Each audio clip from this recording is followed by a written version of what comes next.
Hey, what's up, NBA fan? What's up, all sports fans? What's up, NBA fans? What's up, all sports fans? What's up, NBA fans? What's up, all sports fans? This is JB right here, host of Behind the Bench podcast network and channel. I just want to drop in for a few and talk about the upcoming free agency period that starts on July 1st, next week. And as we do every year, there's always good players that will be available come free agency. But the one thing that's missing that we've grown accustomed to seeing over the past 10 years or so, prime superstar players. Prime superstar players. And the reason being is these prime superstars such as Giannis Antetokounmpo or the young and up and coming superstars such as like the John Morants of the world, Zion Williamson's, Luka Doncic's,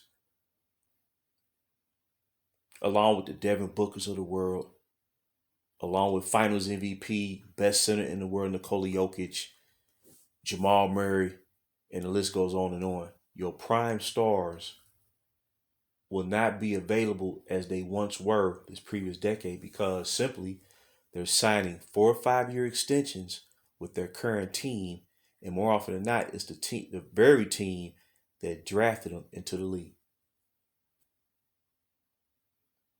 Because these organizations, a lot of organizations have figured it out. Instead of throwing all your chips in the middle of the table, clearing out 75% of your roster to try to attract that prime superstar player, no, they are focusing on player and team development, which requires that you work with those players who you drafted to set that foundation for long-term future success. So by the time a top draftee to a team finishes his rookie deal, well, he's immediately re-signing with his current team, and I think it's a positive attribute in the NBA rather than seeing all this player turnover in terms of superstars. See, the key word of superstars is not so much about role players or rotation players or high level role players or even all stars per se. But when you start seeing this constant player turnover regarding superstars, that's where you're headed into trouble. That's what we saw with this previous decade. And I believe it's been a detriment to the league. So now things are running its course.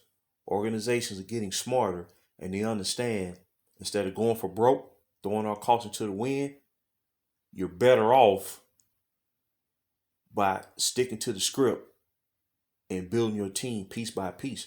Now, it'll take longer, but it's going to benefit you in the long run. And you're going to have more success for a longer period of time rather than trying to overhaul everything on a yearly basis to try to pursue victory through shortcut means. And that's not what free agency was designed to do. So everything's returning back full circle. And I know we'll hear some key free agent signings when that activity starts next week. But at the end of the day, it's going to be more so about bringing in players who can fill a need, whether it's shooting or defense or being a scorer coming off the bench or whatnot. Basic moves, but nothing too extreme. So I believe it's a positive and not so much parity, but the competition will elevate, I believe.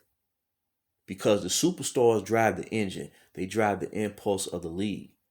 And as you have more superstars constantly playing for the same franchise, it's better for the league in the grand scheme of things. So I just want to drop in real quick and mention that. I know free agency kicks off next week, and we'll get some headliners for sure. But at the end of the day, the superstars are staying home, and that's what it's about. A superstar is supposed to represent a franchise, and as long as that franchise is fielding a team that can improve year to year to where you can vie for a championship, as long as a team is putting you in that position as the superstar, you're supposed to be representing that franchise. That's just how I see it. That's how it was back in the day. But slowly we're getting back to that. As the super team era runs its course and comes to an end. So free agency will not be used as it has been over the past, 10 to 15 years. So I believe it's a good thing. And the NBA has a lot to look forward to.